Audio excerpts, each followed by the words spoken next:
workers at the LCBO have set a date to strike in early July if they can't reach a new labor deal with the Crown Corporation. The Ontario Public Service Employees Union says they will be in a legal strike position on July the 5th. Manisa Donabalan joining us live now with more details in studio and some reaction from customers. Manisa, what can you tell us? Hey Matt, the Liquor Control Board of Ontario workers are seeking wage increases and more full-time jobs, saying part-time roles have become 70% of their workforce.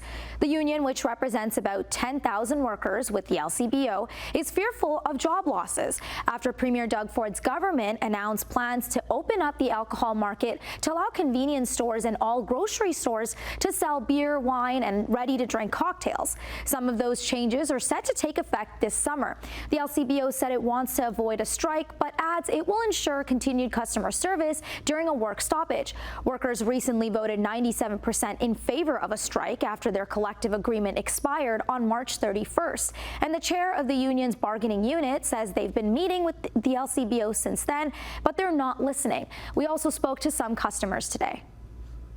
Well, I think it's going to be inconvenient for a lot of people, and so we'll put an extra bottle of wine in the closet just in case. I definitely think I'm going to probably stock up. To be honest, I kind of agree. I mean, everybody doesn't get paid enough with the amount like living wages are. I think having liquor and beer in more retail outlets than just the LCBO is a sign of the times. I think the union has to get up with the times. Doug Ford is wasting upwards of $1 billion of our money in a backroom deal to fast-track his alcohol everywhere plan.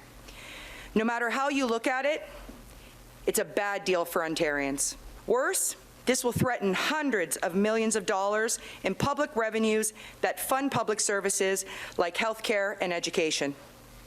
In case you didn't know, the LCBO invests around $2.5 billion each year into those services.